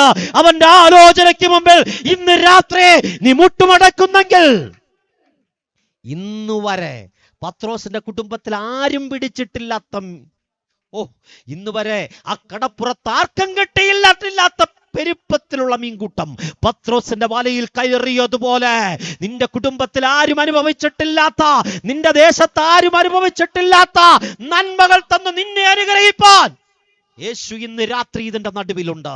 വിശ്വസിക്കുന്നവർ ചേർന്ന് ഒന്ന് കരമടിച്ച് ദൈവത്തിന് സ്തോത്രം ചെയ്താട്ട്. ഈ സാഹചര്യങ്ങളൊക്കെ എതിരാ. പത്രോസ് നോക്കുമ്പോ എല്ലാ സാഹചര്യവും എതിരാ, ഒന്നുമില്ലെന്നേ. പകൽ സമയം മീൻ വരാറില്ല, കാറ്റ് അനുകൂലമല്ല, കടല് അനുകൂലമല്ല, സാഹചര്യങ്ങൾ മുഴുവൻ എതിരായി നിൽക്കുമ്പോ നീ ഉള്ളിൽ ചോദിക്കും, എങ്ങനെ നടക്കും? ഉത്തരം ഒന്നേ ഉള്ളൂ, യേശുവിന്റെ വാക്കനുസരിച്ചാൽ നീ പ്രതീക്ഷിക്കാത്തടത്ത്, പ്രതികൂലത്തിന്റെ നടുവിൽ സാധ്യതയില്ലാത്തടത്ത് നിനക്ക് വേണ്ടി വഴി തുറക്കുന്ന ഒരു ദൈവം ഇന്ന് രാത്രി ഈ പന്തലിൽ ഇറങ്ങിയിട്ടുണ്ട്. ഈ ദേശത്തെ ചില കുടുംബങ്ങൾക്കകത്ത് അവന്റെ സാന്നിധ്യം വെളിപ്പെടുകയാണ്. നിന്റെ ഹൃദയത്തിന്റെ വേദന അറിയുന്ന ആർക്കാന്നറിയാമോ? പൂർണ്ണ മനുഷ്യനായി ഭൂമിയിലേക്ക് വന്ന യേശുവിന് നിന്റെ ഹൃദയത്തിന്റെ വേദന അറിയാം. നിന്റെ ഭാര്യയ്ക്കറിയാത്തത്, മക്കൾക്കറിയാത്തത്, കുടുംബക്കാർക്കറിയാത്തത്, നാട്ടുകാർക്കറിയാത്തത്, നിന്റെ പാസ്റ്ററിനറിയാത്തത്, നിന്റെ ഹൃദയം നുറങ്ങി നീ നിലവിളിക്കുമ്പോ, പലരും നിന്നെ മനസ്സിലാക്കാൻ ശ്രമിക്കാതിരിക്കുമ്പോ നിന്നെ നന്നായി അറിയുന്ന ഒരു ദൈവം, നിന്നെ നന്നായി അറിയുന്ന ഒരു കർത്താവ്, നന്നായി അറിയുന്ന മനുഷ്യപുത്രൻ ഇന്നു പകൽ ഇതിന്റെ നടുവിൽ ഇറങ്ങിയതിനായി ഞാൻ നന്ദിയോടെ ദൈവത്തെ സ്തുതിക്കുകയാണ്. സമയം മുന്നോട്ട് പോവുകയാ. ഒന്ന് രണ്ട് കാര്യങ്ങൾ കൂടി പറയണമെന്ന് ആഗ്രഹമുണ്ട്, വേഗത്തിൽ പറഞ്ഞു പോകാം. നയീൻ എന്ന് പറയുന്ന പട്ടണത്തിലേക്ക് യേശു ചെയ്യുകയാ. യേശു നയീൻ എന്ന പട്ടണത്തിലേക്ക് ചെല്ലുമ്പോ ഒരു വിധവയായ സ്ത്രീ കരഞ്ഞു നിലവിളിച്ചൊരു ജനക്കൂട്ടത്തിന്റെ നടുവിലൂടെ അവൾ പട്ടണത്തിന് പുറത്തേക്ക് വരികയാ. എന്താ സംഭവം എന്നറിയാമോ? ചെറുപ്പത്തിൽ തന്നെ അവൾ വിധവയായി പോയി. ഒരു മകനുണ്ടായിരുന്നു. ആറ്റുനോറ്റി മകനെ വളർത്തി, ഒത്തിരി വീട്ടിലെ പാത്രങ്ങൾ കഴുകി, ഒത്തിരി വീട്ടിൽ പോയി ജോലി ചെയ്തു, പലയിടത്തും പോയി കാലാപിറക്കി, വളരെ കഷ്ടപ്പെട്ടും പ്രയാസപ്പെട്ടും ഈ മകനെ വളർത്തിക്കൊണ്ട് വന്നതാ. അവനൊരു ഗതി പിടിച്ചിട്ട്, അവനൊരു ജോലി കിട്ടിയിട്ട്, അവനൊരു നന്മ പ്രാപിച്ചിട്ട് വേണം എൻ്റെ കുടുംബത്തിന് ഒന്ന് സന്തോഷം അനുഭവിപ്പാൻ. എന്റെ ഈ പ്രാരാബ്ദമൊക്കെ ഒന്ന് അവസാനിപ്പാൻ. അവളുടെ മുഴുവൻ പ്രതീക്ഷയും ഈ മകനില, സകല പ്രതീക്ഷയും മകനിൽ അർപ്പിച്ചുകൊണ്ട് ജീവിക്കുന്ന ഇവൾ ഒരു ദിവസം കാണുന്നത് ചേതനയേറ്റു കിടക്കുന്ന തന്റെ മകന്റെ ശരീരമാണ്. വീട്ടുകാരും നാട്ടുകാരും സകല ബന്ധുക്കളും നയിൻ പട്ടണത്തിലെ സകല മനുഷ്യരും അവിടെ കൂടി. എല്ലാവരും ഒരുപാട് കണ്ണുനീരൊഴിച്ചു, ഒത്തിരി സഹതാപം ചുരിഞ്ഞു. കിലോ കണക്കിന് സഹതാപം പറഞ്ഞിട്ട് പലരും മാറിപ്പോയി. വിലാപക്കാരും ഒക്കെ അവിടെ പുറകെ പോയി. എന്തിനാ പുറകെ പോയി എന്നറിയാമോ? കൊണ്ടുചെന്ന് കുഴി വെച്ചിട്ട് എത്രയും പെട്ടെന്ന് കിട്ടുന്ന പൊതിയും വാങ്ങിച്ചോണ്ട് വീട്ടിൽ പോകാൻ ജനം മുഴുവൻ അവിടെ പുറകെ പോവുകയാ. എന്നാ യേശു കർത്താവ് അവിടെ മുമ്പിലേക്ക് വന്നിട്ട് അവളുടെ കണ്ണുനീര് കണ്ടിട്ട് ഇങ്ങനെ അവളോട് യേശുവിന് മനസ്സലിവ് തോന്നി. ഇന്ന് രാത്രി യേശുവിന് നിന്നോട് മനസ്സലിവ് തോന്നിയാ, യേശുവിന് നിന്നോട് മനസ്സലിവ് തോന്നിയാൽ സഹതാപം ചൊരിഞ്ഞിട്ട് മടങ്ങിപ്പോകുന്നവനല്ല, നിന്റെ മരിച്ച വിഷയത്തെ ഇന്ന് രാത്രി ജീവിപ്പിക്കുന്ന ഒരു യേശു. നീ മടക്കി വെച്ച പ്രാർത്ഥനാ വിഷയമില്ലേ? നാളുകളായി ഒത്തിരി തീർത്ഥാടന കേന്ദ്രങ്ങളിൽ കയറി ഇറങ്ങിയിട്ടും, ഒരുപാട് പള്ളികൾക്കകത്ത്, ഒരുപാട് ക്ഷേത്രങ്ങളിൽ, ഒരുപാട് വ്യക്തികളുടെ അടുത്ത്, ഒരുപാട് മന്ത്രവാദികളുടെ അടുത്ത്, ആ വിചാരകന്മാരുടെ അടുത്ത് കയറി ഇറങ്ങിയിട്ട് ഇന്നുവരെ നടക്കാത്ത ചില വിഷയങ്ങളില്ലേ? ഇന്ന് രാത്രി മരിച്ചു, ഇനി വിടുതലില്ല, ഇനി കുഴിച്ചിട്ടാൽ മതി എന്ന് നീ വിധി എഴുതിയ ചില വിഷയങ്ങൾക്കകത്ത് ഇന്ന് രാത്രി യേശു തൊടാൻ പോവാ. ഇന്ന് രാത്രി യേശു തൊടാൻ പോവാ. യേശു തൊടാൻ പോവുകയാ. ഇന്ന് രാത്രി ഇനി പുറത്തു വരുത്തില്ല, ഇനി കുഴിച്ചിട്ടാ മതി എന്ന് പറയുന്ന, ഇനി ഒരു പ്രതീക്ഷയില്ലെന്ന് പറയുന്ന ചില തലമുറകളെ ഇന്ന് രാത്രി യേശു തൊട്ടെഴുന്നേൽപ്പിക്കാൻ പോവുകയാ. മഞ്ചത്തി തൊടാൻ റബ്ബിമാർക്ക് അവകാശമില്ലെന്നേ, ശവത്തി തൊടാൻ അവകാശമില്ല എന്ന ഇന്ന് രാത്രി നിയമത്തിന്റെ സകല കെട്ടുകളെയും പൊട്ടിച്ചിട്ട്, നിയമത്തിന്റെ സകല പരിമിതികളെയും മാറ്റിക്കളഞ്ഞിട്ട്, മതം മുന്നോട്ട് വെക്കുന്ന, സമൂഹം മുന്നോട്ട് വെക്കുന്ന പരിധികളെ പൊട്ടിച്ചു കളഞ്ഞിട്ട് ആ കുഞ്ഞിനെ തൊട്ട് യേശു എഴുന്നേൽപ്പിച്ചതുപോലെ ഞങ്ങളെ ഈ സുവിശേഷം കേൾക്കുന്ന ദേശനിവാസികളോട് ഞങ്ങൾ വിളിച്ചു പറയുന്നു, കുടുംബങ്ങൾക്കകത്ത് തകർന്നു വഴിതെറ്റിപ്പോയി, കഞ്ചാവിനടിമയായ, മദ്യപാനത്തിനടിമയായ, ജയിലിൽ പോകുവാൻ തയ്യാറായി നിൽക്കുന്ന ചില പ്രിയപ്പെട്ടവരെ ഇന്ന് രാത്രി തൊട്ട് അവൻ ജീവിതത്തിലേക്ക് മടക്കി കൊണ്ടുവരുന്നെന്ന് ഇന്ന് രാത്രി ദേശത്തോട് ഞങ്ങൾ വിളിച്ചു പറയുകയാ. Price the lord. ഹല്ലേലൂയ. ഇന്ന് രാത്രി ഈ ശബ്ദം ശ്രമിക്കുന്ന പ്രിയപ്പെട്ടവർ ദൈവസന്നിധിയിൽ ഒന്ന് സമർപ്പിക്ക്. അവന്റെ സന്നിധി വചനത്തിന് മുമ്പാകെ ഒന്ന് സമർപ്പിക്ക്. ഈ യോഗം നിനക്ക് വേണ്ടിയാ. ഇവിടെ സംഘടിപ്പിച്ചിരിക്കുന്ന ഈ യോഗം ഈ കേൾക്കുന്ന നിനക്ക് വേണ്ടിയാ. ആ വീടിനകത്തിരുന്ന് കണ്ണിനകത്ത് കണ്ണീരൊഴുക്കുന്ന നിനക്കുണ്ടല്ലോ, ആരും കാണാതെ നീ തുടയ്ക്കുന്ന കണ്ണുനീരുണ്ടല്ലോ, ആരും കണ്ടില്ലെങ്കിലും നിന്റെ കണ്ണുനീർ കണ്ട് നിന്റെ അടുക്കലേക്ക് ഇറങ്ങി വരുന്ന യേശു ഇന്ന് രാത്രി ഒരത്ഭുതം നിനക്ക് വേണ്ടി പ്രവർത്തിക്കാൻ പോവാ. ഏൽപ്പിച്ചു കൊടുത്താട്ടെ. വീണ്ടും ഞാൻ വേഗത്തിൽ മുന്നോട്ട് വരികയാ. യോഹന്നാന്റെ സുവിശേഷത്തിലേക്ക് വരുമ്പോ അവിടെ യോഹന്നാന് മറ്റൊന്നും വിഷയമല്ല. യോഹന്നാൻ ആദ്യം മുതൽ അവസാനം വരെ യോഹന്നാന്റെ പ്രമേയം യേശു ദൈവപുത്രനാണ്, യേശു ദൈവപുത്രനാണ്. സ്വർഗീയ മഹിമകളെ വെടിഞ്ഞ് ദൈവത്തോടൊപ്പമായിരുന്നവൻ, ദൈവമായിരുന്നവൻ ആണഭൂമിയിലേക്ക് ദാസ്യരൂപമെടുത്ത്, മനുഷ്യരൂപമെടുത്ത്, പാപം ചെയ്യാത്തവനായി, പാപം ചെയ്തിട്ടില്ലാത്തവനായി, പാപം തൊട്ടിട്ടില്ലാത്തവനായി ഭൂമുഖത്തേക്ക് വന്ന മാനവ കുലത്തെ വെടിവിപ്പാൻ വന്ന ദൈവപുത്രനാക്കി യേശു ക്രിസ്തുവിനെ ചിത്രീകരിച്ചിരിക്കുകയാ അവിടെ. അതുകൊണ്ട് യോഹന്നാൻ പറയുന്നു, അത്ഭുതം എന്ന വാക്കിനേക്കാൾ എനിക്കിഷ്ടം എൻ്റെ ദൈവത്തെ, എൻ്റെ യേശു ദൈവപുത്രനാണെന്ന് വെളിപ്പെടുത്തുന്ന അടയാളങ്ങളാണ് എന്ന് പറഞ്ഞുകൊണ്ട് യോഹന്നാൻ ഈ തൻ്റെ പുസ്തകത്തിനകത്ത് എഴുതി പോകുമ്പോൾ ഒന്നാമത്തെ അത്ഭുതം നമ്മൾ കാണുന്ന യോഹന്നാന്റെ സുവിശേഷം 2-ാം അധ്യായത്തിൽ കാനായിലെ ഒരു കല്യാണ വീട്. കാനായിലെ കല്യാണ വീടിനകത്ത് കല്യാണത്തിലെ ഏറ്റവും പ്രധാനപ്പെട്ട വിഭവമായ വീഞ്ഞ്, ആ കാലഘട്ടത്തിൽ ഉപയോഗിച്ചിരുന്ന പ്രധാനപ്പെട്ട വിഭവമായ വീഞ്ഞ് തീർന്നുപോയി. എന്ത് സംഭവിക്കും? ഞങ്ങളുടെ കൊല്ലം ജില്ലയിൽ കഴിഞ്ഞ ചില നാളുകൾക്ക് മുമ്പ് ഒരു കല്യാണ വീട്ടിൽ പപ്പടം തീർന്നതിന് നടന്ന അടി നമ്മളൊക്കെ പത്രങ്ങളിലും ടി വിക്കകത്തുമൊക്കെ കണ്ടതാ. അങ്ങനാണെങ്കിൽ ഒന്ന് ആലോചിച്ചു നോക്കൂ, പ്രഥമൻ തീർന്നു പോയാൽ എന്ത് സംഭവിക്കും? പറയേണ്ട കാര്യമില്ലല്ലോ. വീട്ടുകാരെ ഒന്നും വെറുതെ വിടത്തെ, എല്ലാത്തിനും പഞ്ഞിക്കിട്ടത്തെ വിടത്തുള്ളൂ. അപ്പോൾ ഇന്ന് രാത്രി ഞാൻ പറയട്ടെ, അവിടെ വീഞ്ഞ് തീർന്നുപോയി. വീഞ്ഞു തീർന്നു പോയ അനുഭവത്തിന്റെ നടുവ് ഇന്നത്തെ പോലെ ഓടിപ്പോയി കടയിൽ പോയി വാങ്ങിക്കാനില്ല. മുക്കിന് കാറ്ററിംഗ് സർവീസ് ഇല്ല. ഒരു കല്യാണ വീട്ടിൽ എത്രയോ നാളുകൾക്ക് മുമ്പ് ഒരുക്കിയെടുക്കുന്ന വീഞ്ഞ, എത്രയോ നാളുകൾക്ക് മുമ്പ് മുന്തിരിയെടുത്ത് അത് പിഴിഞ്ഞെടുത്ത് അതിന്റെ ചാറെടുത്ത് പ്രത്യേകമായി ക്രമീകരിച്ച് ഭരണികൾക്കകത്താക്കി മണ്ണിനടിയിൽ കുഴിച്ചിട്ട് പ്രത്യേകമായി ക്രമീകരിച്ചെടുക്കുന്ന വീഞ്ഞ് തീർന്നുപോയി. ഒരു സന്ദേശം ഇന്ന് രാത്രി ഞാൻ പറയാം. നിന്റെ കുടുംബത്തിനകത്ത് മധുരം തീർന്നുപോയോ? മധുരിക്കുന്ന ചില അനുഭവങ്ങൾ നിന്റെ കുടുംബത്തിനകത്ത് തീർന്നുപോയ അനുഭവമാണോ? ആര് വിചാരിച്ചിട്ടും നിന്റെ കുടുംബത്തിന്റെ ആ മധുരത്തെ മടക്കിക്കൊണ്ടുവരുവാൻ, നിന്റെ കുടുംബത്തിന്റെ സന്തോഷത്തെ മടക്കിക്കൊണ്ടുവരുവാൻ, നിന്റെ കുടുംബത്തിനകത്ത് ആ പഴയ ആർപ്പൊന്ന് മടക്കിക്കൊണ്ടുവരുവാൻ ആർക്കും കഴിയത്തില്ലെങ്കിൽ ഇന്ന് രാത്രി നിന്റെ കുടുംബത്തിനകത്ത് നിന്റെ ചാരത്ത് ഇറങ്ങി നിൽക്കുന്നവനെ നിന്റെ അകക്കണ്ണ് തുറന്ന് ഇന്ന് രാത്രി ഒന്ന് കണ്ടാട്ട്.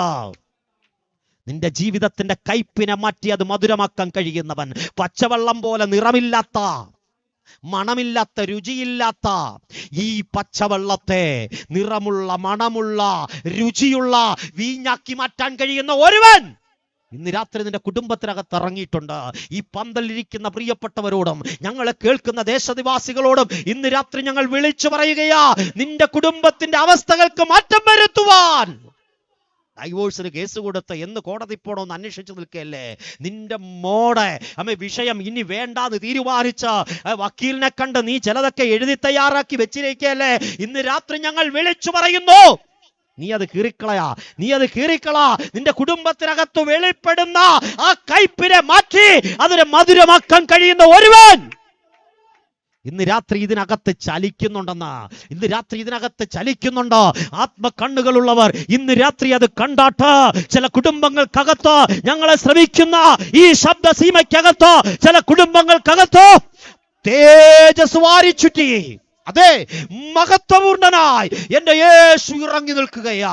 നിന്റെ കുടുംബത്തിനകത്തൊരു സമാധാനം വെളിപ്പെടുത്താൻ, നിന്റെ കുടുംബം ദേശത്തിന്റെ നടുവിൽ തലകുനിച്ചു പോകുന്ന അനുഭവത്തിൽ, ഒരിക്കലും തലനൂക്കാൻ കഴിയാത്ത അനുഭവത്തിനകത്ത്, ഒരിക്കലും നിവർന്നു നിൽക്കാൻ കഴിയാത്ത അനുഭവത്തിനകത്ത് നിന്റെ കുടുംബം തകർന്നു പോകുവാൻ ദേശം വിധി എഴുതി വെച്ചിരിക്കുമ്പോ, ചില ആഭിചാരകന്മാർ വിധി എഴുതി വെച്ചിരിക്കുമ്പോ, നെയിം ഓഫ് ജീസസ് ചിലതൊക്കെ ചെയ്തു കൂട്ടി മണ്ണിനകത്ത് കുഴിച്ചിട്ട് നിന്റെ കുടുംബത്തെ ദേശത്ത് നിന്ന് കെട്ടുകെട്ടിക്കുക, ആ മണ്ണിനകത്ത് പാർക്കാൻ പോലും ഇനി സമ്മതിക്കയില്ലെന്ന് വെല്ലുവിളിച്ച നെയിം ഓഫ് ജീസസ് ചില ക്രിയകൾ ചെയ്തു വെച്ചിരിക്കുന്ന മണ്ഡലത്തിൽ ഇന്ന് രാത്രി അവന്റെ സാന്നിധ്യം നിന്റെ കുടുംബത്തിനകത്തിറങ്ങുകയാ. നീ മനസ്സിൽ ചിന്തിച്ചില്ലേ, ഈ മണ്ണ് വിറ്റട്ടങ്ങ് പോകാ, ഈ മണ്ണെനിക്ക് വേണ്ട, ഇവിടെ പാർക്കാൻ കൊള്ളത്തില്ല, ഈ കുടുംബത്തിൽ സമാധാനമില്ല, ഈ കുടുംബത്തിനകത്ത് സന്തോഷമില്ല. ചിലതൊക്കെ നോക്കിയിട്ട് നിന്നോട് പറഞ്ഞു ഈ മണ്ണ് ശരിയല്ലെന്നേ, ഇത് വിറ്റിട്ട് പോകാൻ.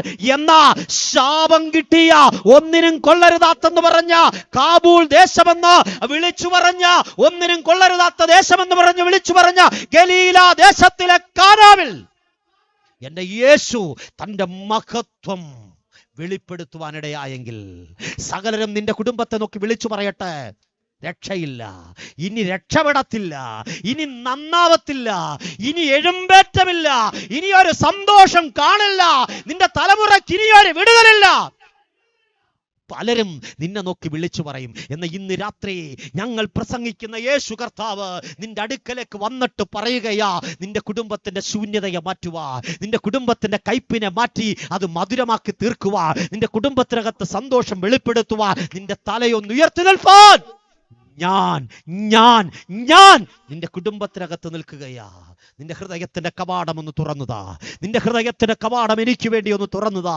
നിന്റെ നേർച്ച എനിക്ക് വേണ്ട, നിന്റെ കാഴ്ചകൾ എനിക്ക് വേണ്ട, നിന്റെ സമ്പത്ത് എനിക്ക് വേണ്ട, നീ ചെയ്യുന്ന കർമ്മങ്ങൾ വേണ്ട, ആചാരങ്ങൾ വേണ്ട, കർമാനുഷ്ഠാനങ്ങൾ വേണ്ട. നിന്റെ ഹൃദയത്തിന്റെ കവാടം എനിക്ക് വേണ്ടി ഒന്ന് തുറന്നുതാ. ഇന്ന് നാഥൻ നിന്റെ കുടുംബത്തിനകത്ത് നിൽക്കുകയാണ്. ഒരു കാര്യം കൂടി പറഞ്ഞ് അവന്റെ മെസ്സേജിന്റെ അവസാനത്തിലേക്ക് ഞാൻ വരാം. പലതും പറയണമെന്നുണ്ടായിരുന്നെങ്കിൽ സമയത്തിന്റെ പരിമിതികൾക്കകത്ത് ഞാൻ ഇങ്ങനെ അവസാനിപ്പിക്കുകയാ. അങ്ങ് ബഥാന്യയിൽ 2 സഹോദരിമാർക്ക് ഏക സഹോദരനായ ലാസർ മരിച്ചു. 4 ദിവസമായി കല്ലറയ്ക്കകത്ത് ഡെഡ് ബോഡി വെച്ചേക്കുകയാ. അടക്കമൊക്കെ കഴിഞ്ഞു, അടക്കം കഴിഞ്ഞ് 4 ദിവസമായി, കൊണ്ടുപോയി കുഴിച്ചിട്ടിട്ട് 4 ദിവസമായി. നോക്കിയേ, യേശു ഭവനത്തിലേക്ക് വരികയാണ്. യേശു കല്ലറയുടെ മുമ്പിൽ വന്നപ്പോ ദൈവപുത്രനായവൻ കല്ലറയുടെ മുമ്പിൽ വന്നപ്പോൾ അവൻ കണ്ണുനീർ വാർപ്പാനിടയായി.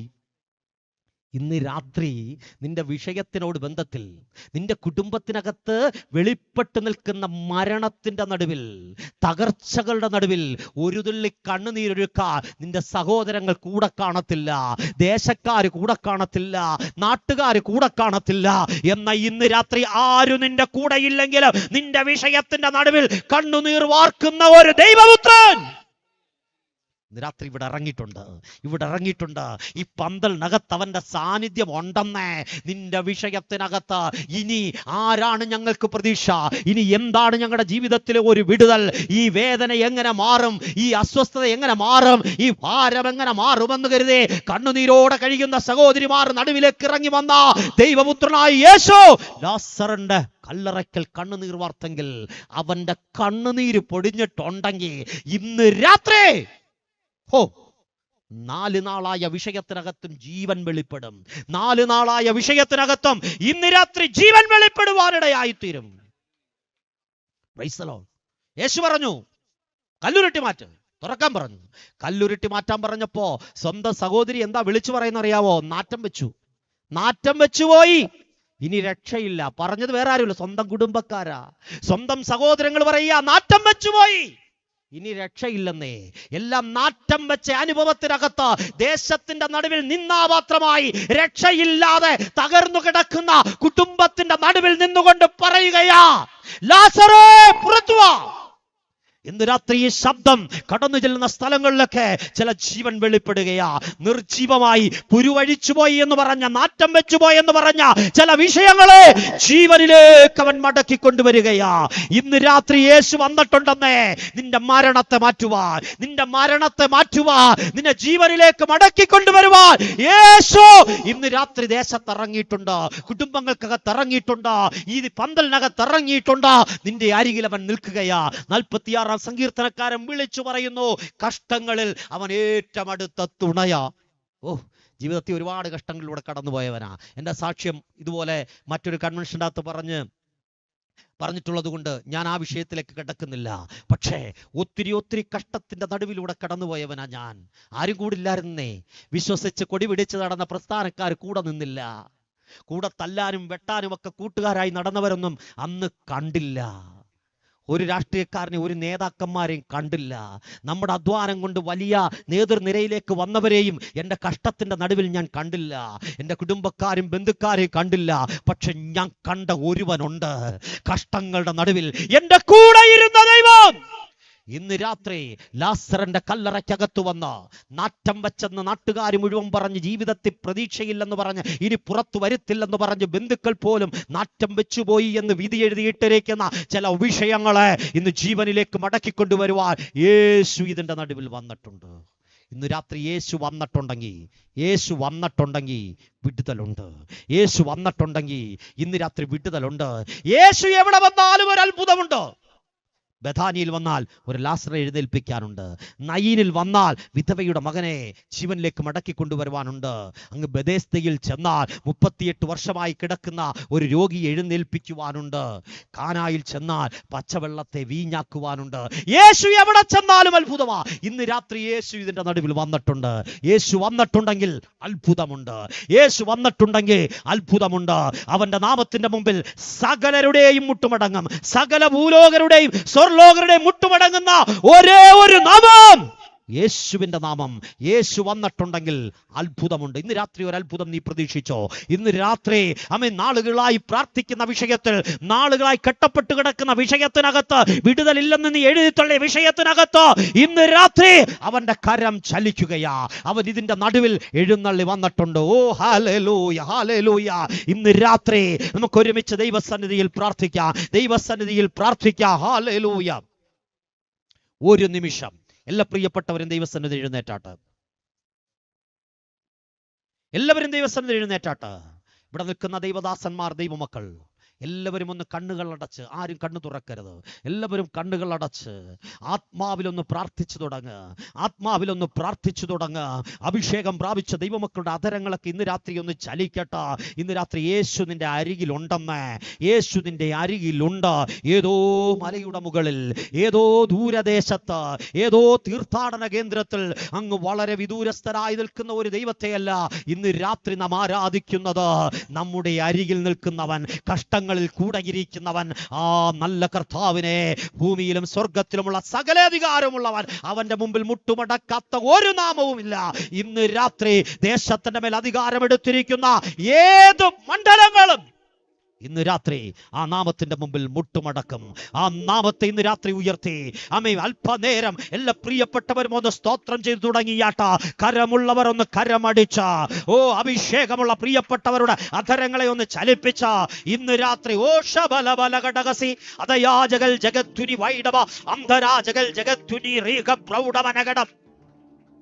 ഓ ശബലബലബലബലബല രഗമനഘട ജുഡമനദീവൽ പ്രൗഢമനഘട അടജഗലമനദിവൽ. ഓ എല്ലാവരും ചേർന്ന് ശ്രീയേശുനാമം അതിശയനാമം ഏഴേനിക്കിമ്പനാമം. ശ്രീയേശുനാമം അതിശയനാമം ഏഴേനിക്കിമ്പനാമം. എണ്ണമില്ല പാപം എന്നിൽ നിന്നു നീക്കാൻ എന്നിൽ കാണിച്ച നാമം. എണ്ണമില്ല പാപം ആ നാമത്തിന്റെ ശക്തി ദേശത്തിൽ ഇറങ്ങട്ടെ. കാണിഞ്ഞ നാമം. അന്യരെന്ന പേരെഴുത്തു എന്നേക്കുമായി മായ്ച്ചു തന്ന ഉന്നതന്റെ വന്യനാമം. അന്യരെന്ന പേരെഴുത്തു എന്നേക്കുമായി മായ്ച്ചു തന്ന ഉന്നതന്റെ വന്യനാമം. ശ്രീയേശുനാമം അതിശയനാമം ഏഴേനിക്കിമ്പനാമം. ആവേ ശ്രീയേശുനാമം അതിശയനാമം ഏഴേനിക്കിമ്പനാമം. പാപപരിഹാരാർത്ഥം പാതകരെ തേടി പാരിടത്തിൽ വന്ന നാമം. പാപപരിഹാരാർത്ഥം പാതകരെ തേടി പാരിടത്തിൽ വന്ന നാമം. ആമേ പാപമറ്റ ജീവിതത്തെ മാതൃകയെ കാട്ടി തന്ന പാവനമാം പുണ്യനാമം. ആമേ പാപമറ്റ ജീവിതത്തെ മാതൃകയെ കാട്ടി തന്ന പാവനമാം പുണ്യനാമം. ആമേ ശ്രീയേശുനാമം അതിശയനാമം ഏഴേനിക്കിമ്പനാമം. ആമേ ശ്രീയേശുനാമം അതിശയനാമം ഏഴേനിക്കിമ്പനാമം. വാനഭൂമിയേവം പാതാളം ഒരുപോൽ വാഴ്ത്തി വണങ്ങും നാമം. വാനഭൂമിയേവം പാതാളം ഒരുപോൽ വാഴ്ത്തി വണങ്ങും നാമം. ആമേ വാനിലും ഭൂമിയിലുമുള്ള എല്ലാ അധികാരത്തെയും ആയുധം വയ്പ്പിച്ച നാമം. വാനിലും ഭൂമിയിലുമുള്ള എല്ലാ അധികാരത്തെയും ആയുധം വയ്പ്പിച്ച നാമം. ആമേ ശ്രീയേശുനാമം അതിശയനാമം ഏഴേനിക്കിമ്പനാമം. ആമേ ശ്രീയേശുനാമം അതിശയനാമം ഏഴേനിക്കിമ്പനാമം. എല്ലാ നാമത്തിലും പേരായ നാമം ഭക്തർ ജനം വാഴ്ത്തും നാമം. ഓ എല്ലാ നാമത്തിലും പേരായ നാമം ഭക്തർ ജനം വാഴ്ത്തും നാമം. എല്ലാ മുഴക്കാലും മടങ്ങിടും തിരുമുൻപിൽ വല്ലഭത്വമുള്ള നാമം. എല്ലാ മുഴക്കാലും മടങ്ങിടും തിരുമുൻപിൽ വല്ലഭത്വമുള്ള നാമം. ആമേ ശ്രീയേശുനാമം അതിശയനാമം ഏഴേനിക്കിമ്പനാമം. ആമേ ശ്രീയേശുനാമം അതിശയനാമം ഏഴേനിക്കിമ്പനാമം. ഭൂതബാധിതർക്കും ജ്ഞാനവ്യാധിക്കാർക്കും മോചനം കൊടുക്കും നാമം. ഭൂതബാധിതർക്കും ജ്ഞാനവ്യാധിക്കാർക്കും മോചനം കൊടുക്കും നാമം. ആമേ കുരുടർക്കും മുടന്തർക്കും കുഷ്ഠരോഗികൾക്കും എല്ലാ വിടുതലു നൽകും നാമം. കുരുടർക്കും മുടന്തർക്കും കുഷ്ഠരോഗികൾക്കും എല്ലാ വിടുതലു നൽകും നാമം. ആമേ ശ്രീ യേശുനാമം അതിശയനാമം ഏഴേനിക്കിമ്പനാമം. ശ്രീ യേശുനാമം അതിശയനാമം ഏഴേനിക്കിമ്പനാമം. ഇന്ന് രാത്രി രോഗികളായി കഴിയുന്ന പ്രിയപ്പെട്ടവർക്ക് വേണ്ടി പ്രാർത്ഥിക്കാൻ പോവാ. ഈ പന്തലിനകത്തും ഈ ശബ്ദം കടന്നു ചെല്ലുന്ന സ്ഥലത്ത് ഈ വചനം ശ്രവിച്ച ഏതെങ്കിലും പ്രിയപ്പെട്ടവർ ഏതെങ്കിലും രോഗത്താൽ ഭാരപ്പെടുന്നുണ്ടെങ്കിൽ ഇന്ന് രാത്രി കർത്താവ് നിന്നെ സൗഖ്യമാക്കും. നീ വിശ്വസിച്ചാട്ട് ഒന്ന് ഏൽപ്പിച്ചു കൊടുക്കുക. ഇന്ന് രാത്രി ദൈവസ്ഥനത് ഏൽപ്പിച്ചു കൊടുക്കുക. ഒരു വാക്ക് പ്രാർത്ഥിക്കാൻ പോവാ. അധികാരമുള്ള ഞങ്ങളുടെ നല്ല ദൈവമേ, അപ്പ അങ്ങയുടെ സാന്നിധ്യം ഇന്ന് രാത്രി ഇവിടെ ഇറങ്ങണമേ. കേൾക്കപ്പെട്ട തിരുവചനത്തിന്റെ ശക്തിയാൽ ഏത് രോഗമാകട്ടെ, ആന്തരിക അവയവങ്ങളുടെ മേൽ, അസ്ഥികളുടെ മേൽ, മാംസപേശികളുടെ മേൽ, കോശങ്ങളുടെ മേൽ, കലകളുടെ മേൽ മാറാ രോഗങ്ങൾ ബാധിച്ചു നിൽക്കുന്ന ചില വിഷയങ്ങളിൽ ഇന്ന് രാത്രി സൗഖ്യം വെളിപ്പെടട്ടെ. സാക്ഷാൽ ഞങ്ങളുടെ രോഗങ്ങളെ പൊക്കിച്ചുകൊണ്ട് കാൽവരിയിലേക്ക് നടന്നു നീങ്ങിയവൻ, അടിപ്പിടലുകളാൽ ഞങ്ങൾക്ക് സൗഖ്യം പകർന്നവൻ, ഇന്ന് രാത്രി യേശുവിൻ നാമത്തിൽ രോഗികൾ സൗഖ്യമാകട്ടെ. വിടുതൽ പ്രാപിക്കട്ടെ. ഈ ശരീരത്തിന് ആ വേദന ഇല്ല. നിന്റെ മുട്ടിന്റെ മേലുള്ള വേദന ഇനി ഇല്ലെന്ന്, നിന്റെ നടുവിന്റെ മേലുള്ള വേദന ഇല്ലെന്ന്, നിന്റെ ശിരസിന്റെ മേൽ അനുഭവിക്കുന്ന ചില അസ്വസ്ഥതകൾ ഇപ്പോൾ അത് മാറിപ്പോവുകയാ. ചില മുഴകൾ ആ സർജറിക്ക് വേണ്ടി പറഞ്ഞിരിക്കുന്ന ചില മുഴകൾ ഇന്ന് രാത്രി എന്റെ ദൈവം എടുത്തു മാറ്റുകയാണ്. ദേശത്ത് അത്ഭുതങ്ങൾ വെളിപ്പെടട്ടെ. കർത്തൃകരങ്ങളിൽ ഏൽപ്പിക്കുന്നു. അവിടുന്ന് ചെയ്ത സൗഖ്യത്തിനായി സ്തോത്രം. യേശുവിൻ നാമത്തിൽ തന്നെ ആമേൻ. ആരും ഇരിക്കരുത്. ഒരു കാര്യം കൂടി പറഞ്ഞ് അവസാനിപ്പിക്കണം. പ്രാർത്ഥിച്ചു വാങ്ങിക്കുന്ന സൗഖ്യം, പ്രാർത്ഥിച്ചു വാങ്ങിക്കുന്ന വീട്, പ്രാർത്ഥിച്ചു വാങ്ങിക്കുന്ന വാഹനം, പ്രാർത്ഥിച്ചു വാങ്ങിക്കുന്ന നന്മകൾ, പ്രാർത്ഥിച്ചു വാങ്ങിക്കുന്ന സകലതും ഇവിടെ ഇട്ടിട്ട് ഒരു ദിവസം പോകേണ്ടി വരും. ഏറിയാൽ 70 അല്ലെങ്കിൽ 80. അതിനപ്പുറം ഒരു മനുഷ്യനും പറഞ്ഞിട്ടില്ല. അതിനപ്പുറമൊക്കെ ജീവിതമുണ്ടെങ്കിൽ ഗ്രേസ് പീരീഡാ. എന്നാ അതിനപ്പുറവും നമ്മുടെ കൂടെ വരുന്ന ഒരു വിടുതലിനെ കുറിച്ചാ ഇന്ന് രാത്രി പറയാനുള്ളത്.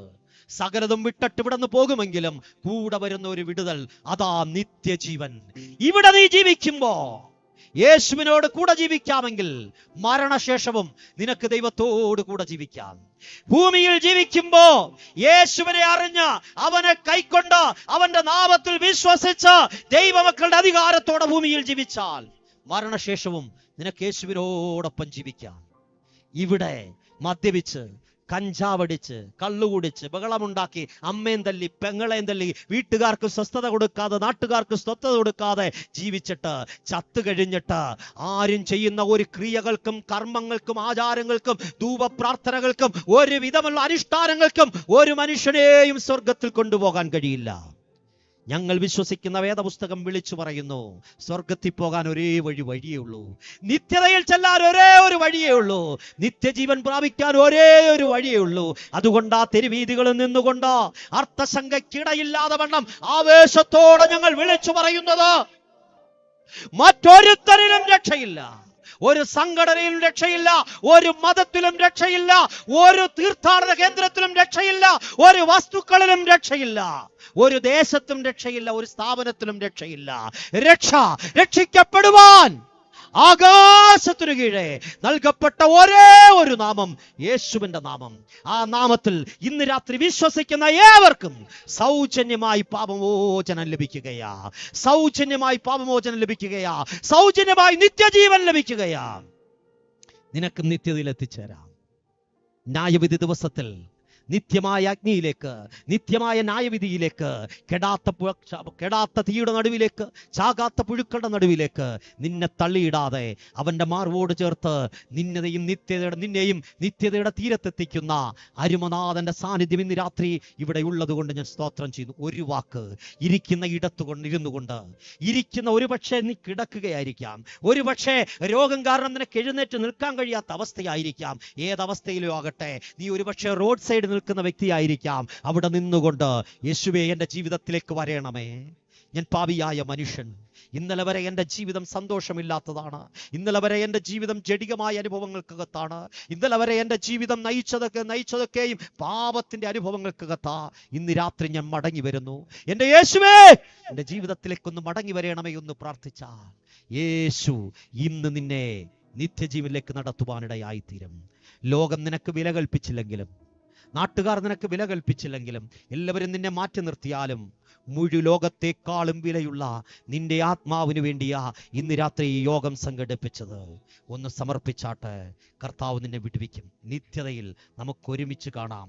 കർത്താവ് വാനമേഘങ്ങളിൽ കടന്നു വരുമ്പോ, ഇവിടെ കയറി വരിക എന്ന ശബ്ദം കേൾക്കുമ്പോ, തന്നിൽ പ്രത്യാശയർപ്പിച്ച് കാത്തിരിക്കുന്ന വിശുദ്ധന്മാർ വാനമേഘങ്ങൾ എടുക്കപ്പെടുമ്പോ ഈ ദേശത്തൊന്നും ഈ സുവിശേഷം കേട്ട ഒരു കൂട്ടം എഴുന്നേറ്റ് വരുമെന്നുള്ള വിശ്വാസത്തോടെ എൻ്റെ വാക്കുകൾക്ക് വിരാമം കുറിക്കുന്നു. ശുശ്രൂഷിപ്പാൻ അവസരം തന്ന ഈ ടീമിനോടും പ്രിയ മാത്യു മലശ്ശേരി പാസ്റ്ററോടുമുള്ള നന്ദി അറിയിച്ചുകൊണ്ട് എൻ്റെ വാക്കുകളിൽ നിന്ന് വിരമിക്കുന്നു. ദൈവം നമ്മെ സഹായിക്കട്ടെ.